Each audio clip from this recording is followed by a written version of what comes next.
Thank you for joining us today. I see we still have a few persons entering the webinar, so I would give a couple of minutes before we start.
Good morning, everyone.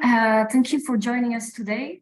It is with great pleasure that we gather here today to embark on the journey of empowerment, collaboration, and innovation. To welcome you today, I will give the floor to Omar Amawi, Deputy Director of PRIMA. So welcome to all the participants, and Omar, the floor is yours. Thank you so much, Lucille. Thank you indeed. It's my pleasure, of course, to welcome all participants who are joining us today for this very important topic and this webinar with the title Women Leading the Green Transition, the Supportive Policies for Addressing Environmental Challenges. I think PRIMA has been very active in the past few years, supporting scientific research and innovation in the region. But besides that, has been also considering many important issues, such as gender balance, besides the equal footing principle when it comes to geographical distribution, to achieve the partnership principles of this program. This webinar is organized by PRIMA, of course, as a partner event of the EU Green Week, in order to gather key Mediterranean international organizations to share their good practices and strategies for empowering women in the region's transition to a more sustainable and green future. And this is also a very demanding topic and very hot topic nowadays, considering its all dimensions and impacts reflected on the well-being of everybody, not only in the Mediterranean region, but talking globally. This webinar is aiming to inspire participants by showcasing successful initiatives and providing valuable insights into effective approaches for promoting gender equality and women's leadership in environmental sustainability.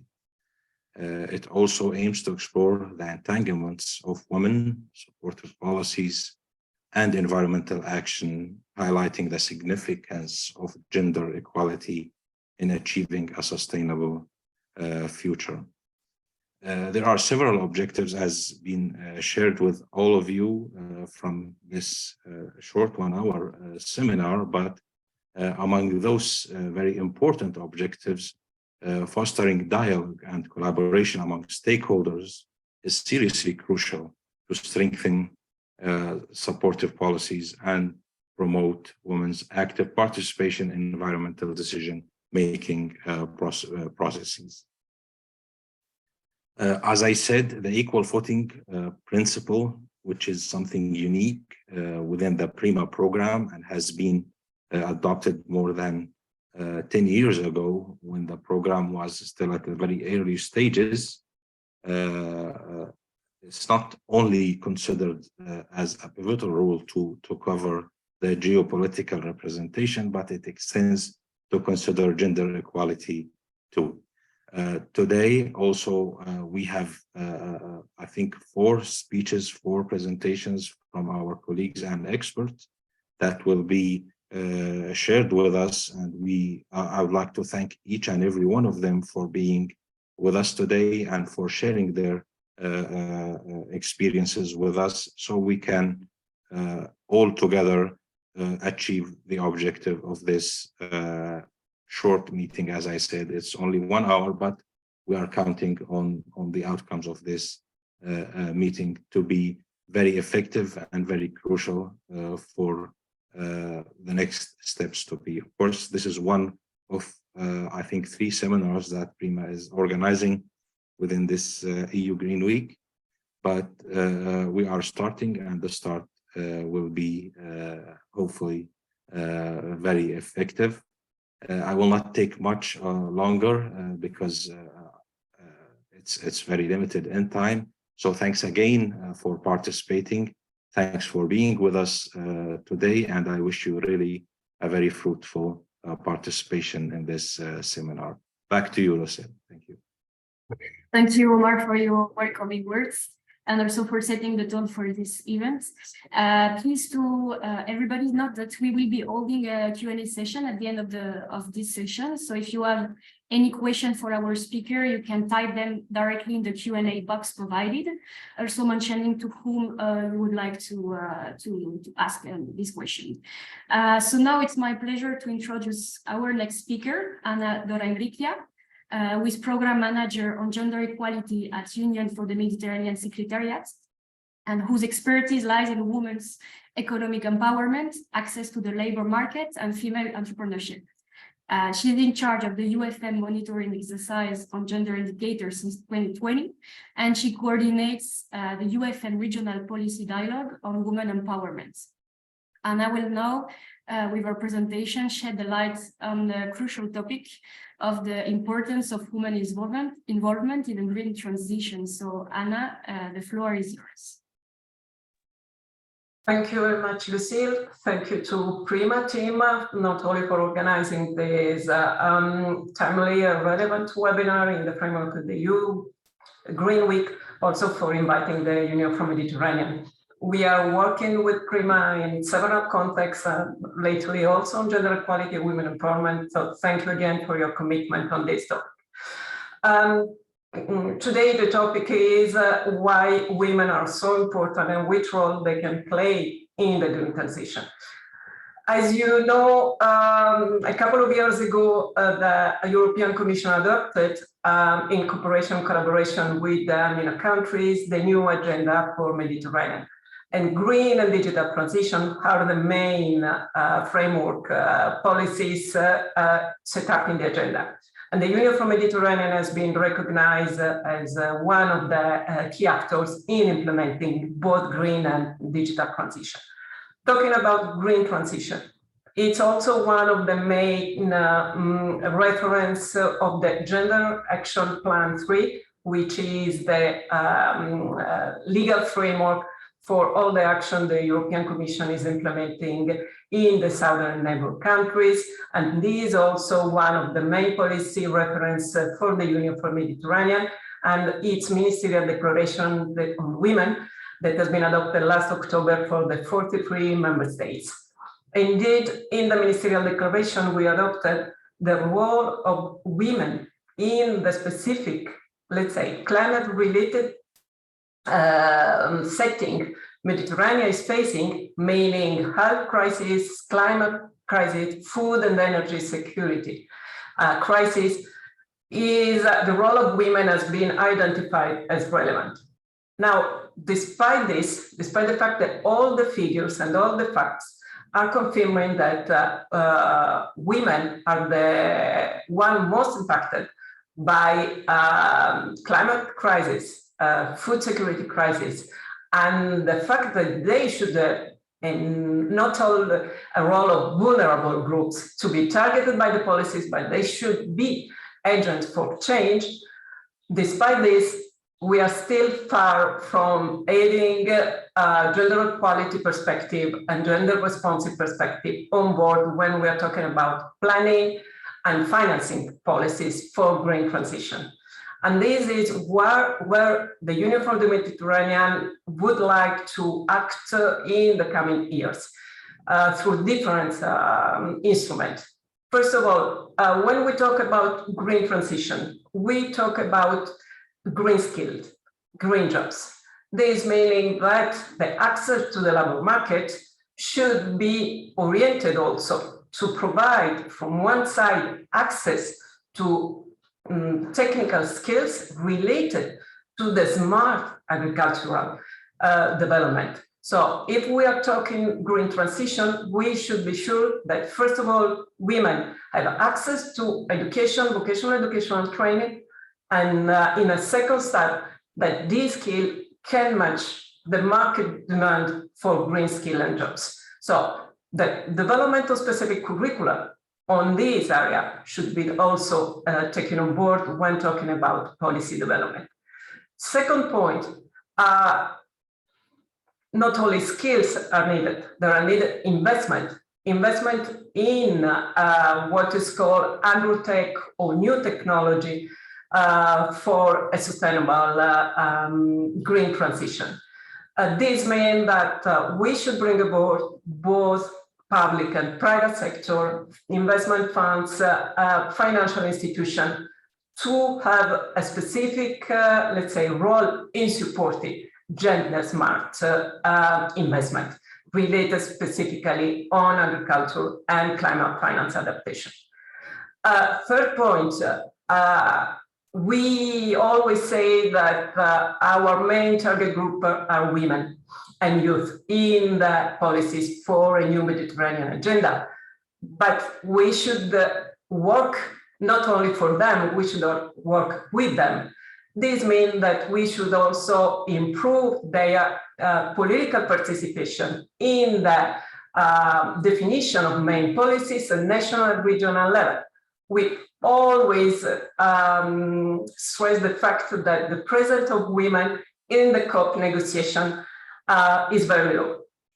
But nothing has been done in the last 27 editions. So hopefully in the 28th edition, something could be improved.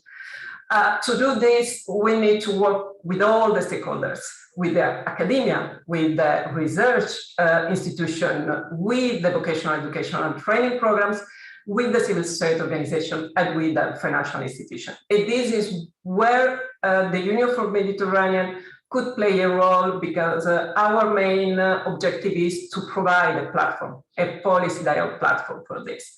This means that we have been trying to work with our main international donors, being Sweden or Germany, on developing and stressing some concrete initiatives in improving the role and the contribution of women in the green transition. Just a couple of examples. Last year, in the frame of the COP27, we organized a specific session on gender and climate finance. In the framework of this event, the EBRD, the European Bank for Development and Reconstruction, presented a specific tool where the main objective is to provide financial institution with an operational and pragmatic toolkits to be able, from one side, to take into account the gender perspective where planning finance investments for climate, and from the other side to put in place some concrete indicators. Because we should not forget that we talk a lot about gender mainstreaming in all policies, including the one addressing climate, environment, and green transition. But from the other side, we should also add targeted initiative. This means that gender budgeting should be used from all the countries and all the international institutions. This means also that we need data. We need disaggregated data because we need evidence. But then we also need to use the evidence to provide, to plan policies.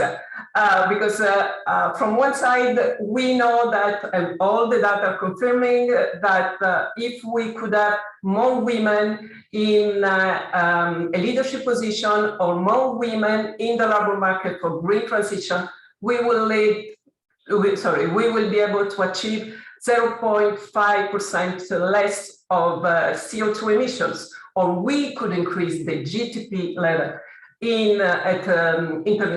at regional level. But this means that we have to invest on it. So again, what we can do. One of the activities that has been implemented from the Union for Mediterranean has been through the grant employment schemes, meaning that we have financed 4 projects last year. One of these was focused on women economic empowerment in rural areas for their sustainable food production. And in Morocco and Tunisia, we were able to target more than 2,000 women living in some of the regions of these 2 countries, more precisely 3 in Morocco and 2 in Tunisia, where these women were provided with skills and the capacity to set up their own cooperatives working in the framework of climate smart agriculture. We are going to finance new projects this year, and there is still a call for application open in this moment for civil society organizations that would like to upskill and reskill women in the green transition. Not only, we are planning to develop a specific community of practice for women working in the green transition.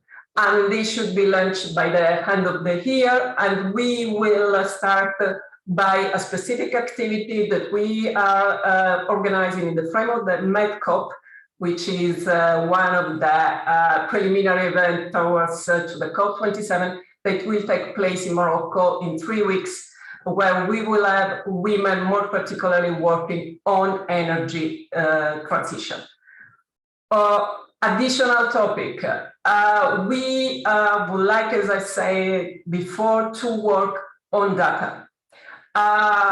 Meaning that this year we will work on the second reporting exercise on gender indicators.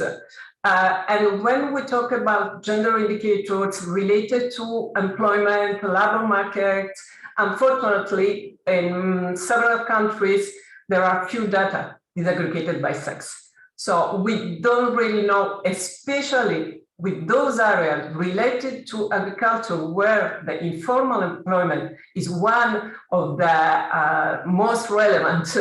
Unfortunately, it's quite difficult to have reliable data on this sense, but we are working with the national statistic offices in all the MENA countries to improve this level of intervention. I think I have finished my 10 minutes, but I will be happy to tell more about other initiatives that we are implementing from the Union for Mediterranean perspective. And I give back the floor to you, Lucille. Thank you. Many thanks, Anna, for your enlightening presentation, and also for recalling that we must ensure that women must have access to green job, technical skills, education, training, investments, but they also must have a place in our political decision. And also thank you for underlining all the UFM action that are undertaken for adopting more gender perspective in the region. So now I would like to welcome Mohamed Wani, PRIMA project officer, responsible for the agro-food thematic area. He will explain how PRIMA is addressing the gender dimension through actions and projects. So Mohamed, the floor is yours. Thank you so much, Lucille. Good morning to all of you all over the Mediterranean and beyond. I hope that you can now see my presentation. Perfect, it's working. Perfect. Okay, thank you so much. Perfect. Okay, thank you so much. So in 10 minutes, I will try to take you in a quick journey through the PRIMA actions and women innovation and solutions as an essential step toward the sustainable and green future of the Mediterranean region. First, we need maybe to understand the Mediterranean challenge that we have. I think you are all aware about it, such as the climate change and the global warming, the high growth population rate, the food insecurity, water scarcity, and energy deficiencies, and the results or the consequences of this, such as one of the highest unemployment rate in the world, especially among the vulnerable groups, such as the women and the youth. So for all these problems and challenges, PRIMA was born in 2018 as a joint cooperation between the European Commission and 19 participating states.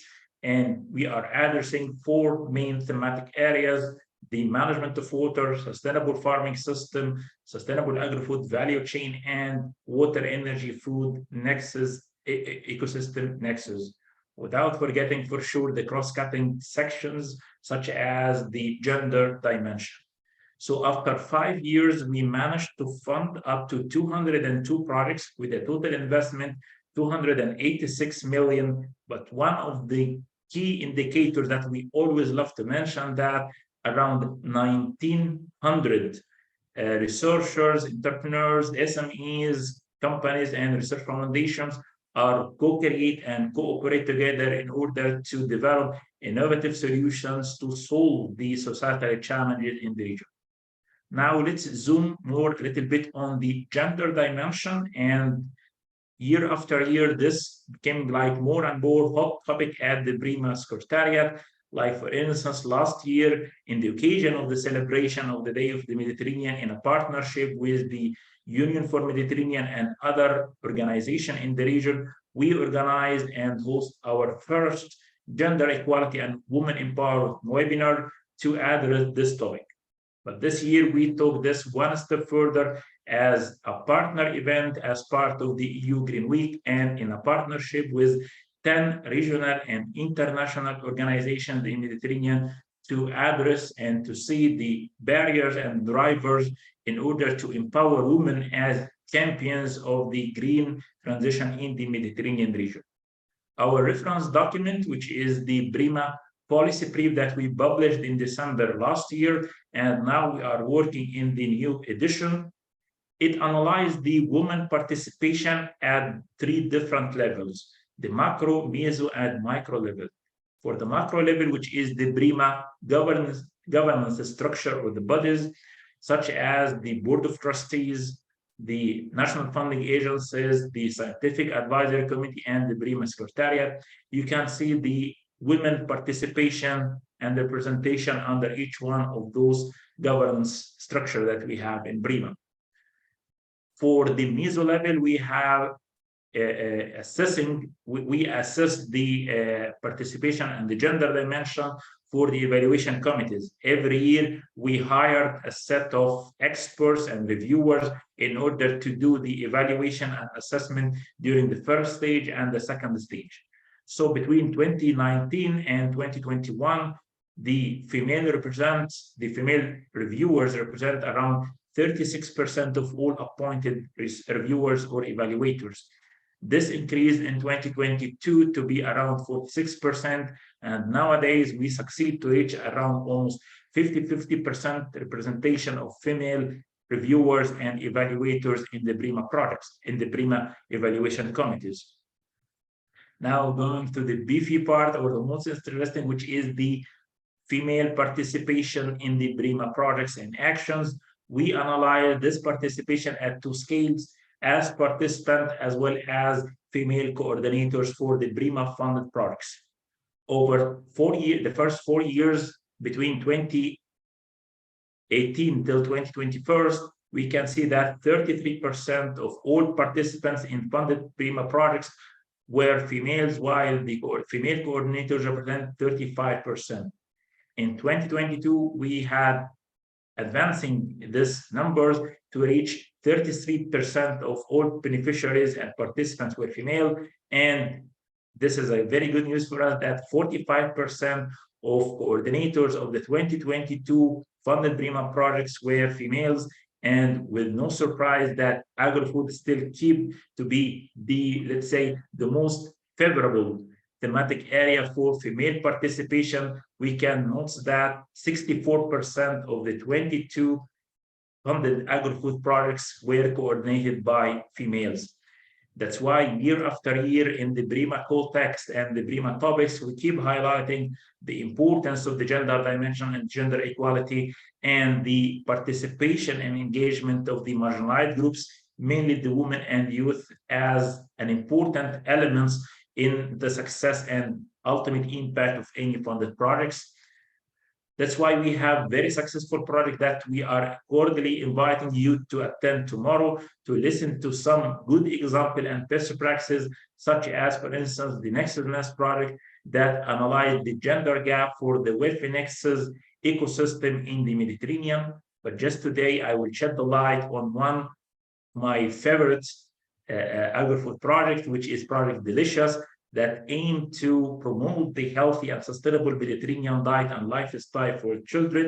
And for sure, this will never be succeeded without the active and real engagement of women at different stages, such as at the production side, as female farmers and producers, female school students and teachers, and for sure the mothers and the parents.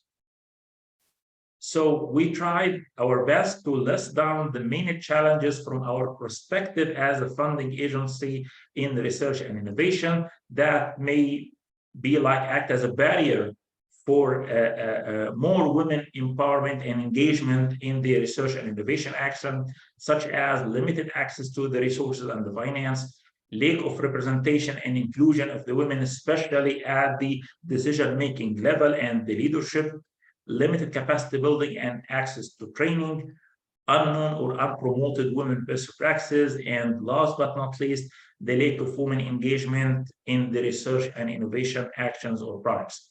I was planning to prepare or to propose recommendations, but then I realized that it is not recommendations anymore, it is solutions and action that we in PRIMA Secretariat are doing every day. That, for instance, keep always highlighting in the calls and topics every year the importance role of the gender dimension, the importance of the women, and to respect the gender dimension at your project, to always collaborate with the regional women networks and organizations such as the UFM, PRIMA-MED, ESCWA, ASCAMI, and many others, to deliver and to develop capacity building and technical assistance tailored to the female researchers and entrepreneurs so they can apply more to the PRIMA products as participants as well as coordinators, to emphasize the impact measurement and to promote women's success stories.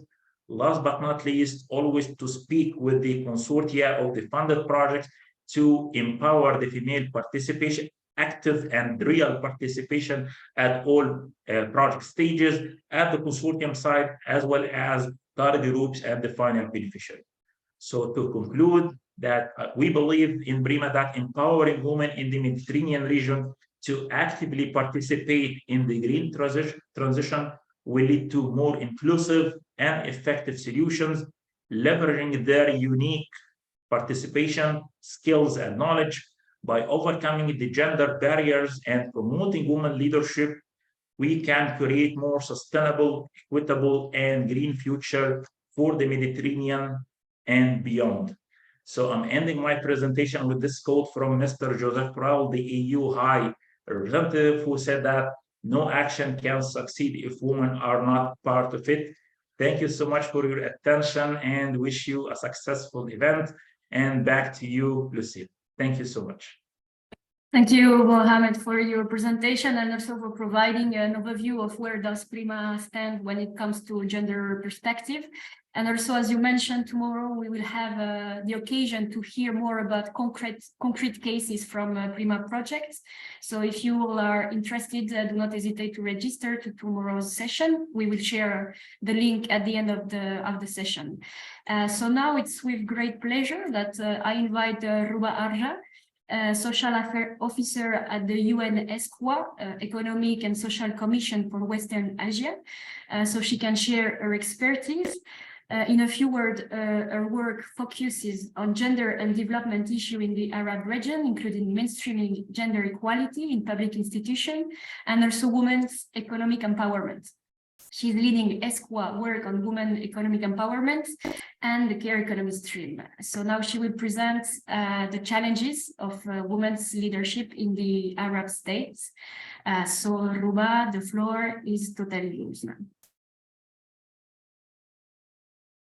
Thank you. Thank you so much, Lucille.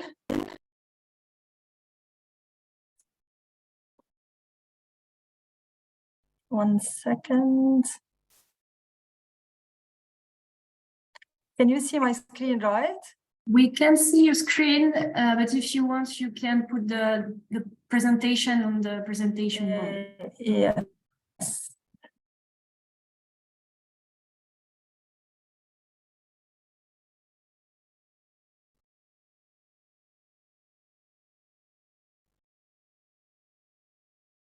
I have like a small. Yeah, you can press F5 if you do not see.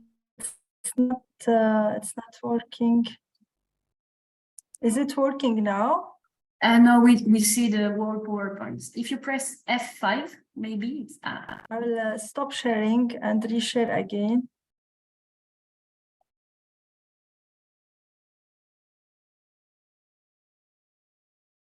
I'm sorry.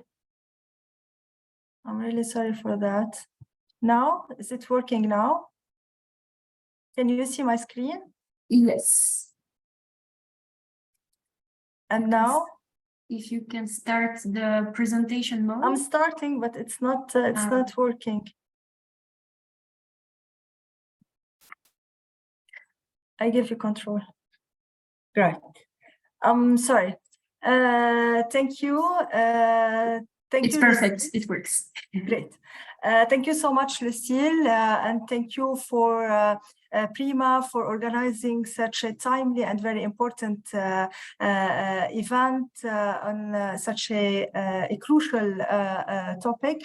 And actually, I'm very happy to talk just after Anna and Muhammad, echoing the importance of their messages. And what I want like to do based on our experience in the Arab region is to take you a step back just to be able to move forward a little bit more based on the main messages they have provided and also based on our messages.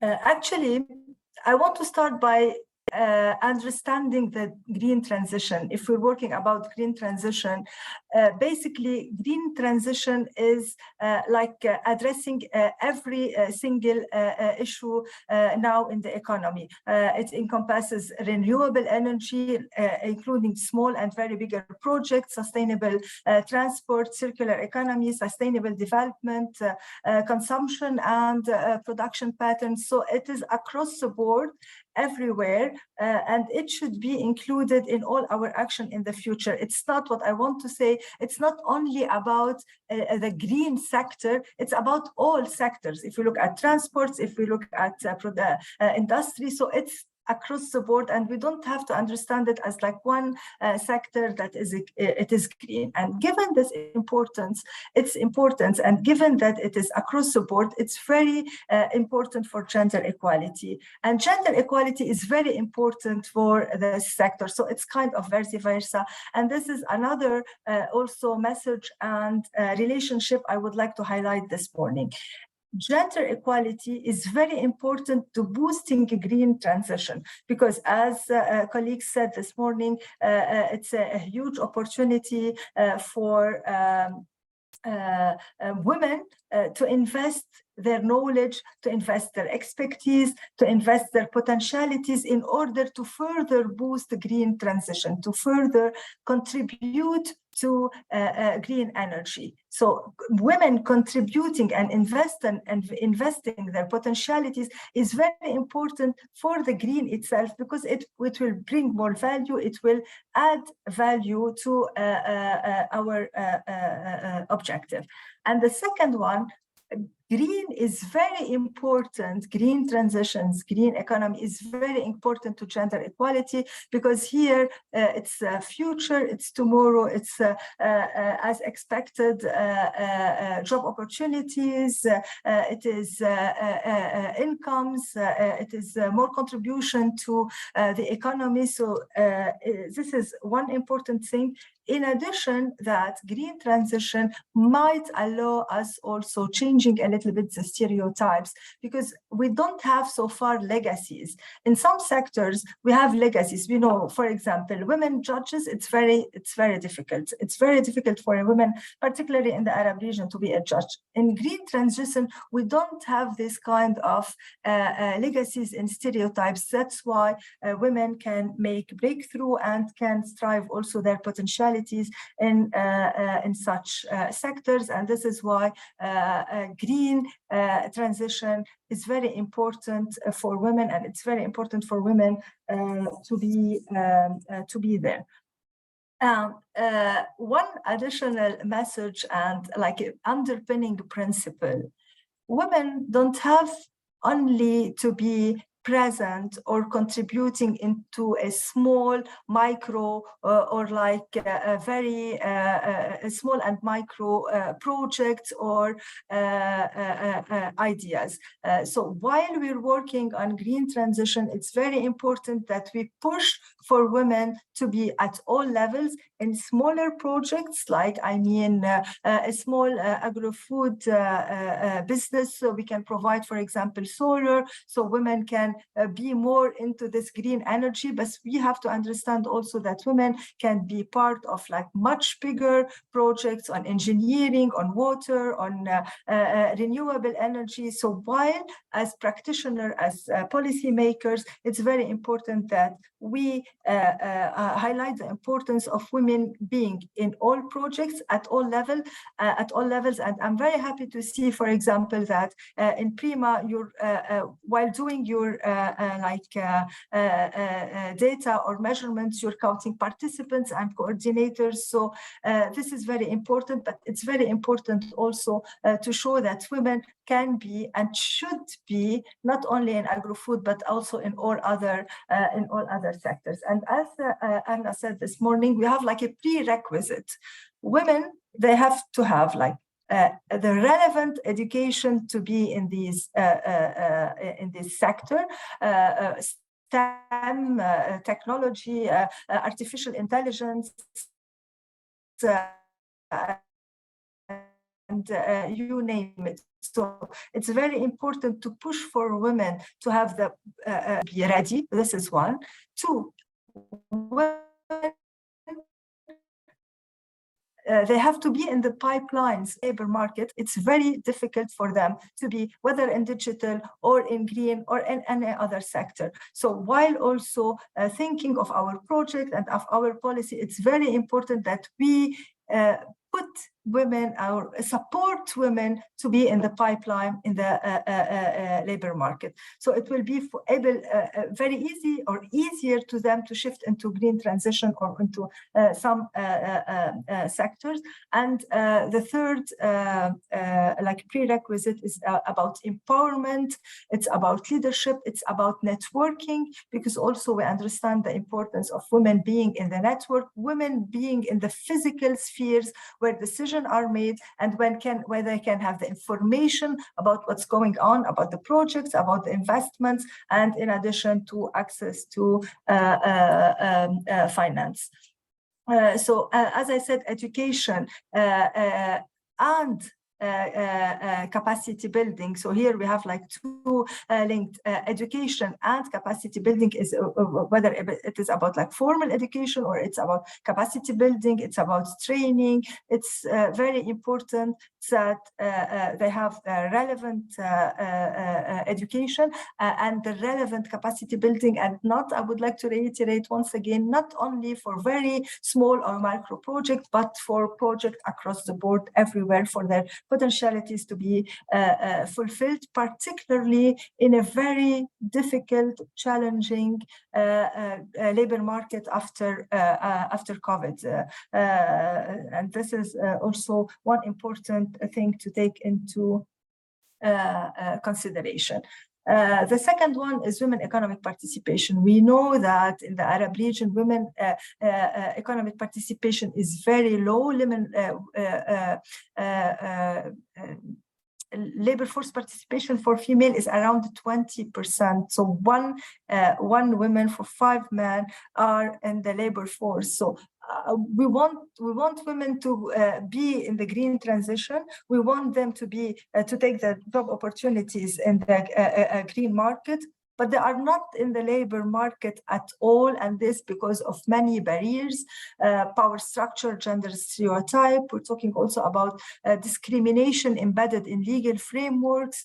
Perhaps people working on the project, they cannot address legal frameworks, but the demand for change, it comes also from the grassroots, and it's very important while working with women, the awareness, because this kind of projects you are working on are very important because you have direct access to women, so for them to understand their rights and to be able to push for changes at legal framework. And for example, we're talking about leaves, we're talking about flexible work arrangements, we're talking about also care responsibilities that are mainly and foremost provided by women, and this is hindering them from going to the labor market. So these consideration are to be taken into consideration while working for us to be able to push for more women in the labor market, for more women in the pipelines, more ready women in the pipelines to also be able to move to green transition and to invest their knowledge. And the final practice, as I said, is access to finance. We know very much how difficult it is for women to access finance. And we know also the very low financialization, how many women or what percentage of women they have their banking account, which would facilitate finance, women's leadership. And I saw also from the presentations before that there is a great focus in your work on women's leadership role, and they will have to be really provided with needed skills for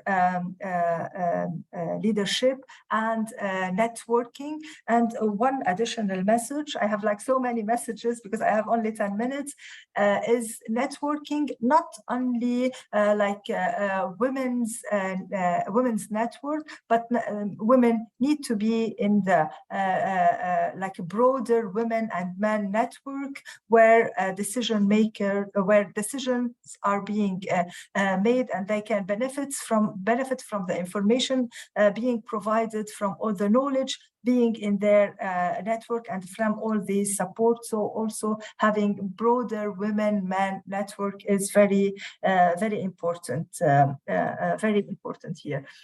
So pushing for women in green transitions is basically pushing for the gender equality agenda. And I saw that this is very well embedded in PRIMA work. The idea is when we're working on policies for gender, so the environment or environment-related policies, it's very important also to take the gender agenda in general, including women's economic empowerment, including women and care work, including women's leadership into consideration in order to provide diverse opportunities for women and beyond their traditional roles, as I said, in small agro-food project. This is very important, but it's also important to go beyond and to facilitate training, financial resources, networking, and empowerment. I would like to thank you, and I wish you all the best in your endeavors, and ready to answer any question. Thank you. Many thanks for your valuable insights on this topic. And now, last but not least, I am very glad. And also before introducing our next speaker, I would like to remind you that we have a Q&A box. And so you can type directly your question in the Q&A box. And right after the next intervention, we would have a short Q&A session. So now I'm glad to introduce our next speaker, Hen Mkhayet, the outreach coordinator responsible for promoting gender equality and diversity at the Union of the Mediterranean Confederation of Enterprise, PRIMA-MED. So with her leadership position in various initiatives focused on human rights, social justice, youth, and women empowerment, climate change, and also international cooperation. She brings a wealth of knowledge and expertise to our stage today. So please join me in welcoming Hen, as she will present now how women in business are driving the green transition in the Mediterranean. So Hen, the floor is yours. Okay, thank you. Good morning. So I extend my sincere gratitude to our partner PRIMA for their dedication to involve all relevant parties in the EU Green Week events. So it's a pleasure to be part of this panel and to have this opportunity to share with all of you the main work of PRIMA-MED, which represent the private sector in 18 countries. So it's important to tackle such a topic, empowering women for the green transition in the Mediterranean. And as the representative of the private sector, we have the responsibility to assist Confederation of Enterprises, Chamber of Commerces, and business support organizations to foster sustainability, innovation, and ensure gender equality in business leadership. So the world is a crucial turning point, and so the Mediterranean region, it's not an exception. So climate changes pose an unprecedented challenge. So calling for urgent action to transition to a more sustainable future. So it's more than needed. And it's essential also to recognize the pivotal role of women. So they have long been guardians of our communities, and their unique perspective and abilities are critical in shaping sustainable practices, policies, and innovation. So by empowering women and harnessing their talent, we can unlock potential and accelerate the green transition and achieve a positive impact. So women are, however, women are less likely to participate, as the other colleague said, that to participate in the labor force in the South Mediterranean countries. So we have female labor force participation rate ranging from 19 to 48%. So furthermore, women tend to be concentrated in low-paying and informal sector of the economy. So they are often subjected to discrimination and harassment in the workplaces. Also, the percentage of women entrepreneurs who own a business in the MENA region is only 4.5%, and it's below the global rate. So this low rate is explained by the difficulties in accessing in business support and service and network, and many other details and rates can explain the gender gap, but we know that the lack of gender-specific data hides a lot of inequalities. So women economic empowerment and inclusion are not just moral imperatives, but also strategic opportunities for progress. At PRIMA-MED, so we are engaged in a range of projects and initiatives aimed at fostering the green transition. And we prioritize the gender mainstreaming and women empowerment as integral component of our effort. To truly empower women in Mediterranean green transition, we must establish an ecosystem that to ensure the growth, the participation, and the leadership of women in businesses. So research show that increasing women participation in the labor force in Egypt could increase the GDP by 34%, and in Tunisia by 25%. So it's important to design more programs that are gender responsible and assist women entrepreneurs to develop their business, taking into account the market, the cultural and the social barrier, and also the environmental challenge. In PRIMA-MED, we conducted several programs and initiatives to assist women how to start their business and benefiting from training cycle to facilitate the access in finance and how to conclude their business plan and how to have grants and develop their companies. And we offered also several services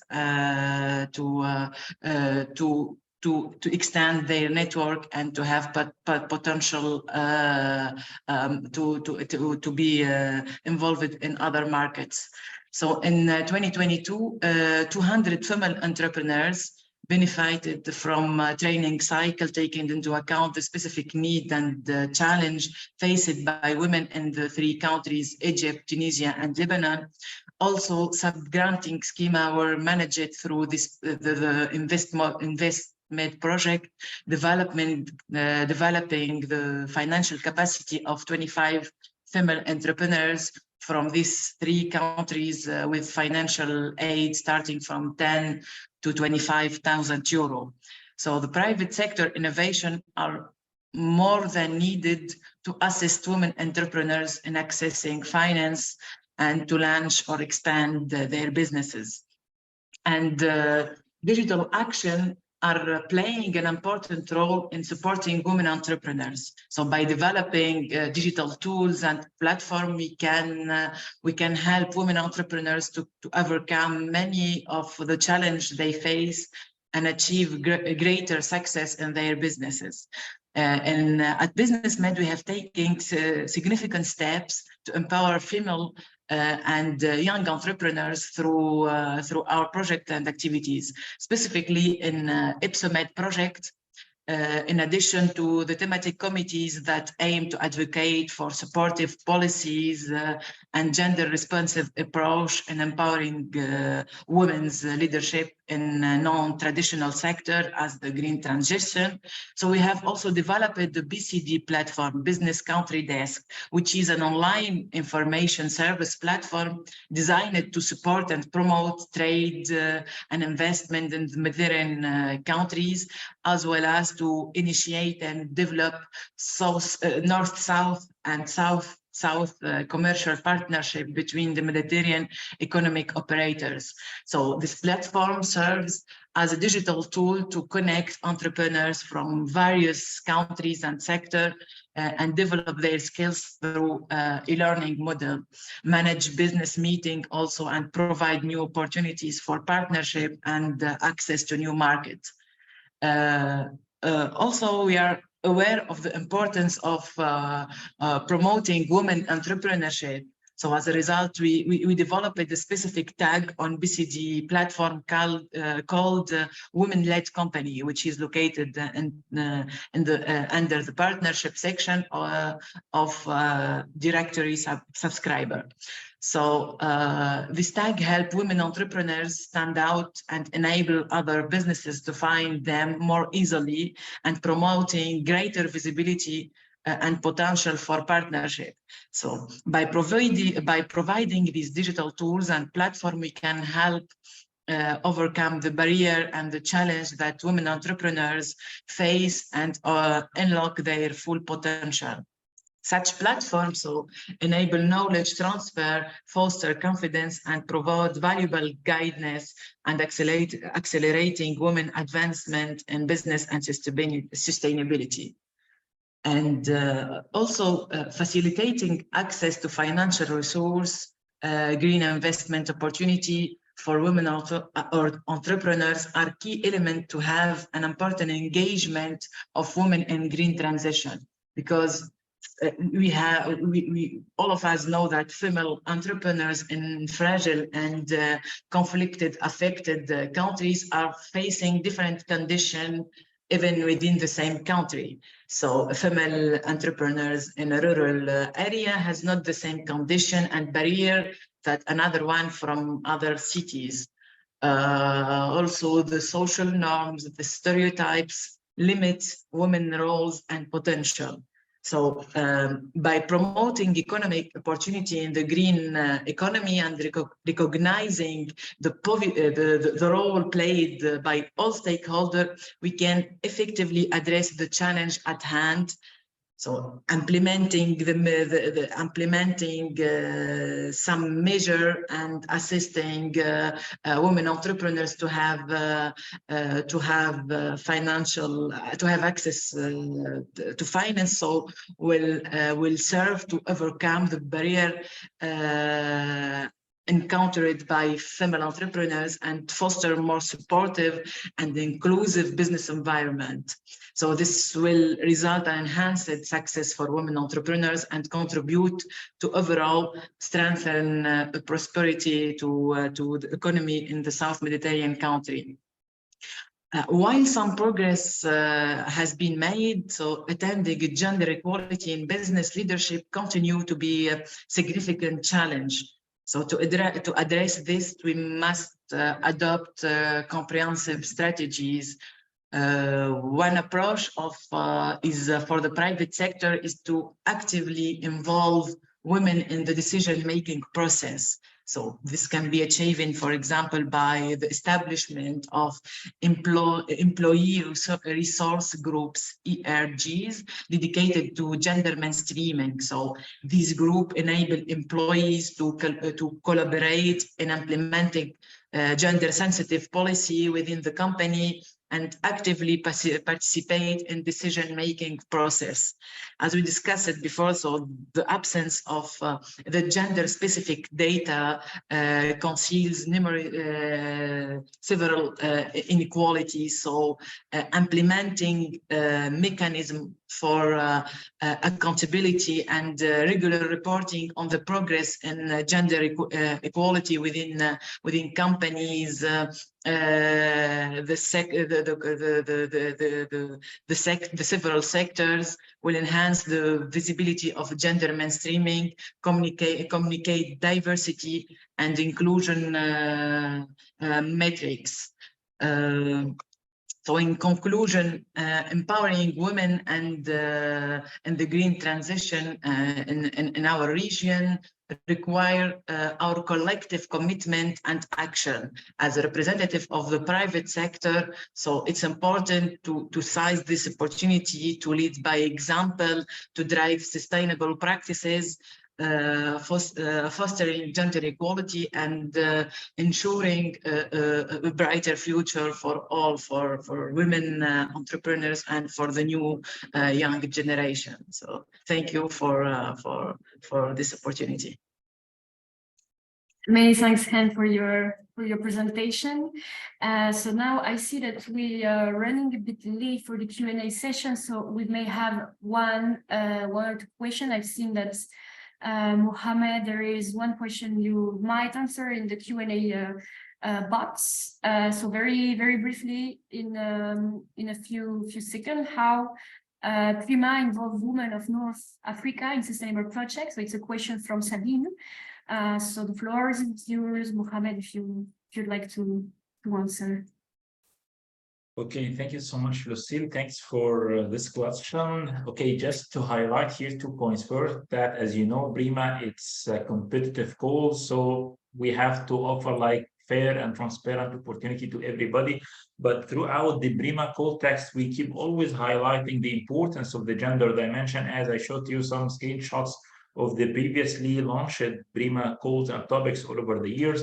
Second, and this is according to the Horizon 2020 regulation, that one of the priority criteria in case of like you have some projects with almost more or less equal scoring, you go to the priority criteria. And one of them, which is the gender dimension, like the engagement of the female and the female coordinators, for instance, the leadership, the female as beneficiary to your projects, and so on. And also to share with you that, for instance, Tunisia from the North Africa is ranked, if I remember correctly, the statistics, the fourth top PRIMA participating states in the participation of women, with around 42% of all Tunisian beneficiaries were females, which is another good and, let's say, healthy indicator that we have. What else? This is more or less that we have, or maybe these are the main points, maybe to answer this question about the women engagement and participation in the PRIMA projects. Just to highlight here that one of the, let's say, the area of enhancement that we realized after we analyzed all these statistics, that maybe the participation of women in the leadership or as a coordinator from the south, like eastern and southern part of the Mediterranean, this may need to be, let's say, empowered. That's why year after year we tried our best to organize a set of capacity building and awareness campaigns in the southern and eastern part of the Mediterranean, in order to encourage the participation of women and female researchers and professionals in the PRIMA projects. Thank you, Lucille. Back to you.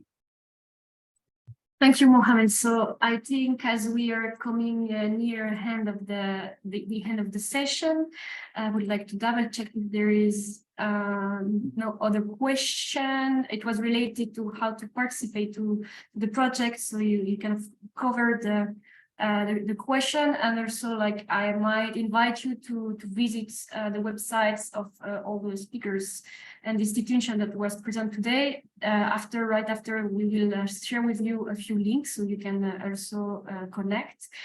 So now that we are coming to an end, I would like to give back the floor to Omar, who will address a few words, close this first session.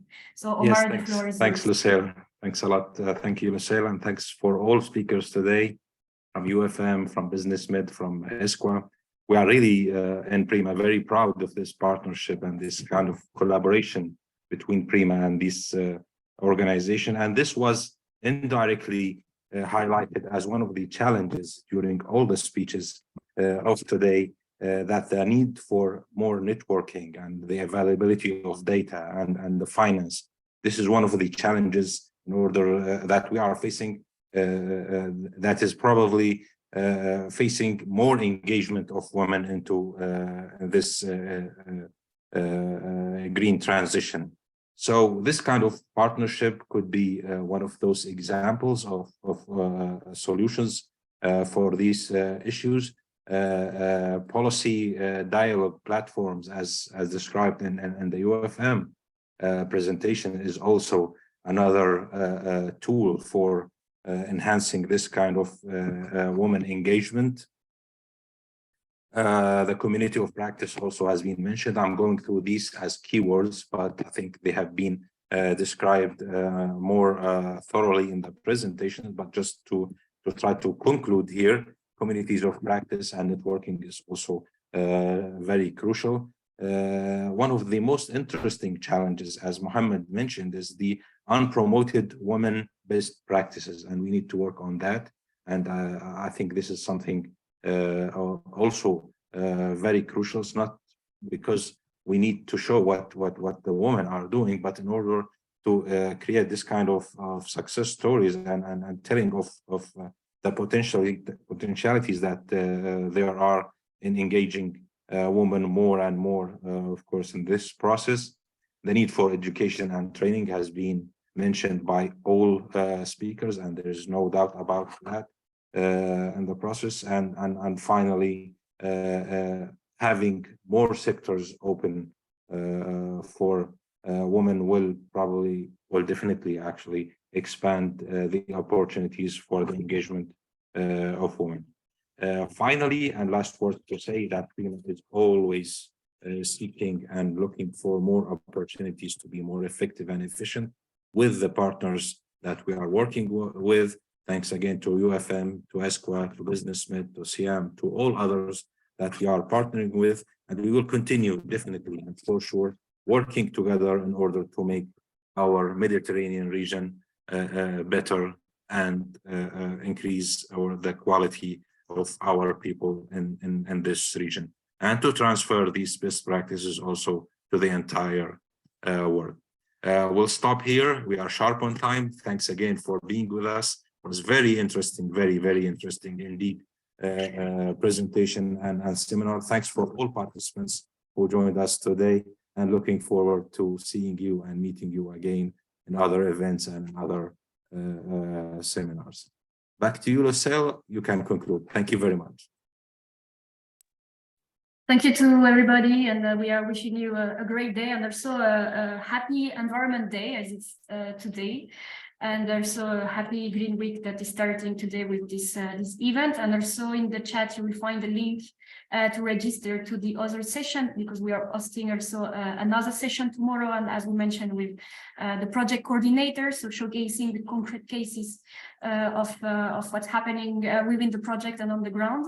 And also this afternoon we have a session with the SFS-MED platform that will start at 2. So I let you the link, and yes, hope to see you soon, and happy Monday to everybody. Thank you.